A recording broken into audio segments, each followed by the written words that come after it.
Hristos vaskrse, dragi gledaoci, srećan praznik. Moje ime je Sava Samardžić, a vi gledate emisiju Razgovornik.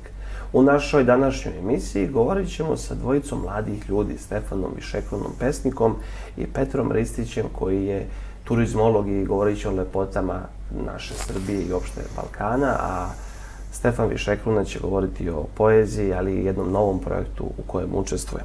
Ono na čemu ste navikli kada je naša emisija u pitanju jeste pouka iz knjige Kapi žive vode, misli za svaki dan u godini, pouka svetog Jefrema Sirina koji kaže: ko želi sebi telesno smirenje, taj sprema sebi mnogo bolesti.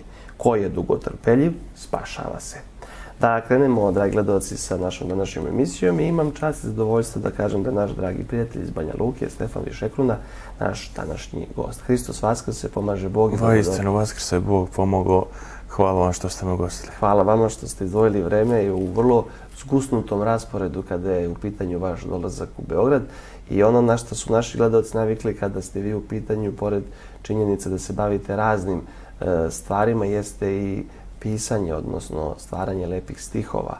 Pa ste ovdje doneli jednu radnu svesku, a verujem da ćemo uskoro imati prilike i da tu svesku vidimo u formatu knjige, odnosno zbirke pesama, i da čujemo pesmu koju ste za nas pripremili. Pa može jedna ljubavna pjesma iz novog rukopisa Nezacijeljena rana. Pjesma se zove Prosjak. Preplavljuje me krasota, ljepota mladosti žene koja voli i radosti što poražava svijet. Svi snovi zaspali su sada i sakrili se u jednu pjesmu. Pjesmu ljubavi, suza i crnoga vina. Toliko želim da se smirim na tvojim usnama. Ja, najveći prosjak ljubavi, nikad umrijeti neću. Samo ću stihovati i ljubiti mladog Slavuja i jednog ću dana napisati pjesmu koja će zapaliti sante leda na Antarktiku. Svaka čast. Svaka čast. Gde tražite nadahnuće za vaša djela? Pa evo, sad, što bi se reklo, aktuelna ljubav, djevojka, pa sada sam napisao, mogu da kažem, najbolju, po meni, najbolju ljubavnu pjesmu što se tiče pjesma. Ima još jedna. Tako, pa ljubav je najveće nadahnuće, mislim, i te i loše stvari i te neke krizne situacije, ali najviše je ljubav nekako, je to najljepša poezija je ljubavna, to je najveće nadahnuće. A gdje nastaju pesme? Da li u putu na posao, da li u putu prema Beogradu, da li na fakultetu, da li na poslu, da li u nekim potpuno neočekivanim trenucima? Pa svugdje. Svugdje. Sve to što ste rekli još više, to je skoro neuhvatljivo i na putu i u milion situacija i unutrašnjih, spoljašnjih pjesma se rađa. Što se tiče vaših književnih uzora, podsjetite naše gledaoce, a i mene, koji su bili književni uzori na koje ste se ugledali prilikom stvaranja? Pa najviše se vraćam i dan danas čitam. On je nekako mjerilo, što bi se reklo u književnosti, Dostojevski. On je stvarno iznad svih nekako. Njemu se najviše vraćam, mada i ruski klasici, i srpski naravno, i Dostojevski, i naši stvaraoci od Njegoša do Svetog Vladike Nikolaja, pa mnogo njih. A evo danas sam baš pričao, što bi se reklo, za rukopisa našim. Rekao sam mu jednu anegdotu u svoje vrijeme sveti vladika Nikolaj je bio najumniji Srbin svog vremena. Pa onda posle njega je to bio Ava Jusni Ćelijski. Pa sam mu rekao, onda posle njega je vladika Atanasije, a sada je Matija Bećković najumniji Srbin današnjice. Njemu sam danas rekao povodom toga, jer sam ga pitao da bude recenzent ove zbirke i danas je to potvrdio, to sam htio da pomenem povodom ove. Šta znači nam mladom pesniku kada dođe u kontakt sa nekim velikim autoritetima u svetu pisane reči koji tu njegovu knjigu, odnosno zbirku pesama potvrde svojim pečatom, odnosno recenzijom? Pa mnogo znači, pogotovo iz početka, kad je na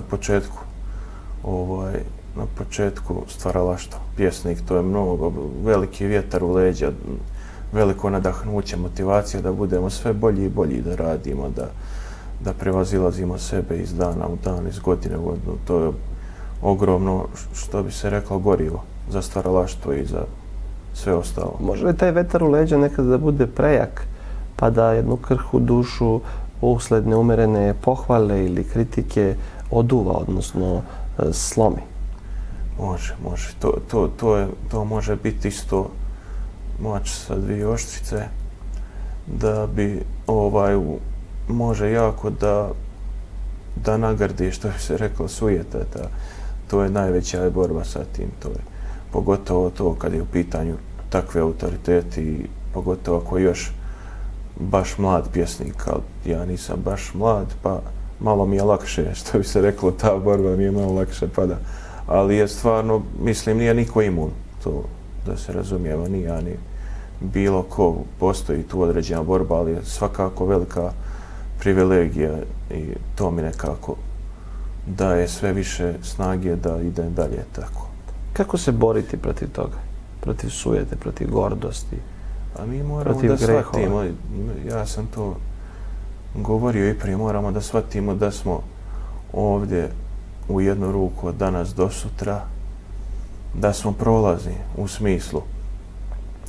Pa kad spominje se u Starom Zavjetu isto u onome drugom stvaranju, drugom postanju, kada govor imaju one jevrejske reči o Adamu, afar min hadamah, stvori ga iz praha. To bi značilo da smo mi nestalni prolaz, da treba da shvatimo da je Bog da je naš stvoritelj i naš Gospod. I tako kad znamo ko je naš stvoritelj, treba da sebe nekako da se savladavamo i da se unižavamo, da nas ne bi progutala sujeta. U tom smislu trebamo imati tu spoznaju da bi mogli se boriti uopšte i sa gordošću i sa sujetom. Kada znamo da smo mi mogli smo biti, nismo morali. On je beskonačan, nepojmljiv čovjekovom umu, jedino kroz blagodat, kroz evharistijski život, kroz pričešće možemo da dokučimo njegove zrake, što bi se reklo, blagodatne te. Tako da... Danas je čovjeku teško, ima puno iskušenja, pesnici su tanane duše koje to na jedan poseban način razumeju, shvataju, prihvataju, vide iza krivine, kako bi to rekao Nikola Malović, književnik iz Herceg Novog. Pa jes, pjesnici su baš tanane te duše i sve vide, sve osjeća i sve ih boli. I to je veliko je to breme. Znam po sebi, tako sve osjećam i sve me boli i stvarno tu je velika borba između krajnosti. Tačno vidimo što bi se reklo klackalica, ta borba između krajnosti, to stalno je neka borba da ili iz jedne iz drugog krajnost da bude neki, ili da se vrati u balans, to je jako je. Mislim da je to danonoćna borba, nije to ništa ni gotovo, ni završeno, samo treba biti čovjek svjestan toga da je to tako. Koliko je jaka reč pesnika danas, s obzirom da živimo u vremenu kada se sve nekako pojednostavljuje, kada je sve, pa i komunikacija sa skraćenicama, na klik, sa nekim stikerima, koliko je pesnik koji mora u malom broju reči, u jednom određenom stihu, da se obrati čitaocu i da to bude smislena celina? Pa jako je teško, mislim, danas da se čuje ta riječ pjesnika, jer je jako je skrajnuta. Ja nekako se nisam nikad predavao, mislim da ima i prostora i da se čuje ta riječ pjesnika i ljudi itekako ima ovih i kolega, ne znam, koji su izuzetno jaki u tome što rade i stvaralaštvu i ja bih rekao da treba svi da se pojavljuju. Moje neki stav da se trebaju pojavljivati što više u javnosti. Ali naravno sa nekim čestitim namjerama, ne zbog nekog tamo cilja ili političkih ili bilo kojih drugih, nego čisto da se čuje riječ pjesnika u onome smislu kad je bio pjesnik stvarno jedan od najuticajnijih ljudi u društvu i stvarno čula se riječ.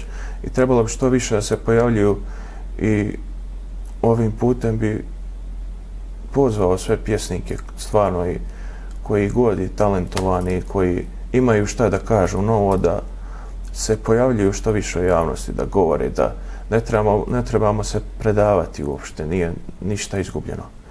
Mislim da sam jako optimista po tome, treba svak da krene od sebe, to je ono.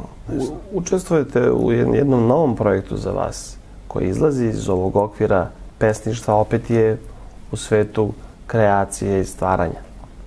O čemu se radi?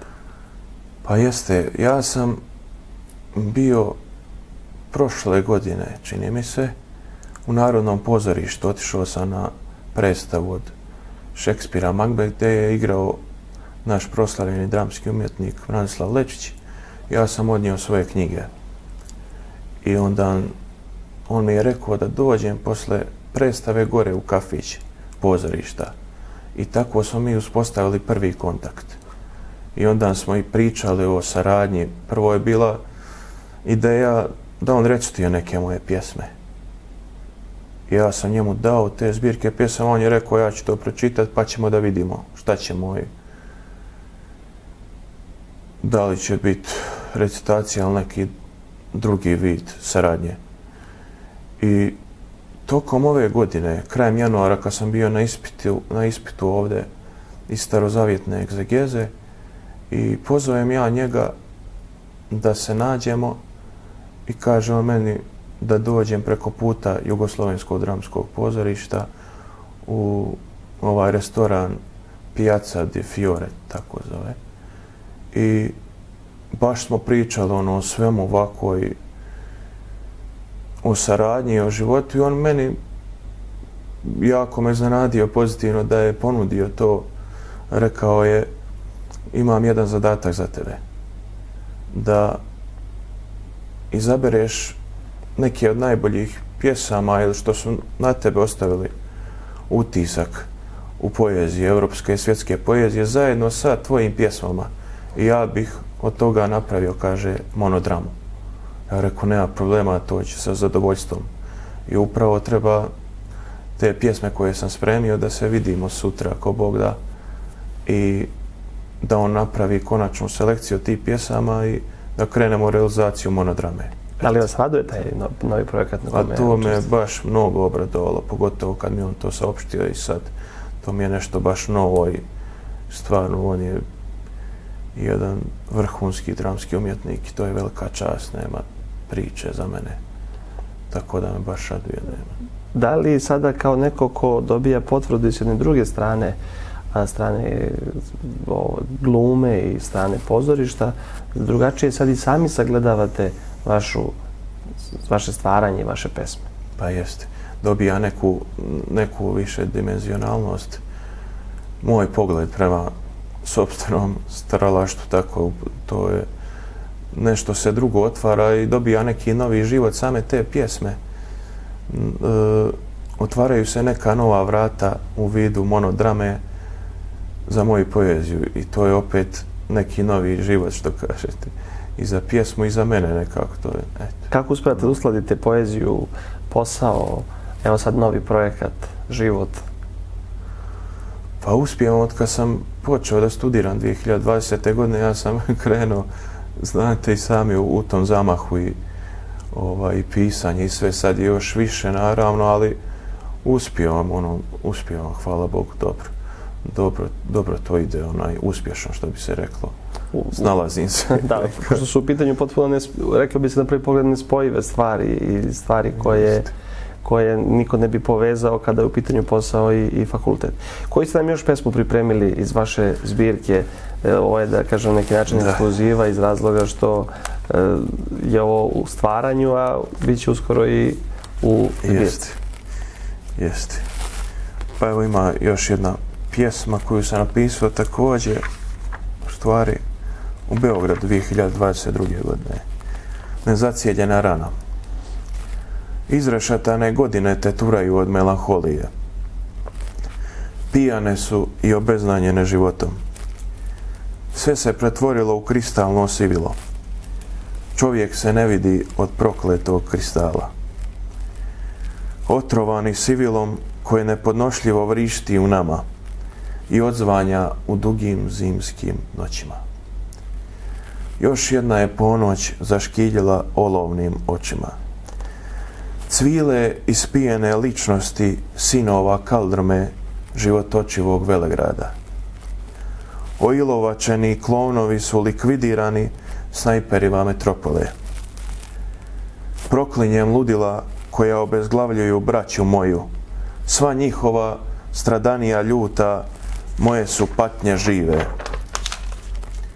Odzvanjaju skaredni i panični glasovi koji viču. Čovjek je nezacijeljena rana. Naše su oči odgrizli psi lutalice. Hvala vam puno, hvala vam na izdvojenom vremenu i hvala što uvek nađete vremena za televiziju Hram kada se nađete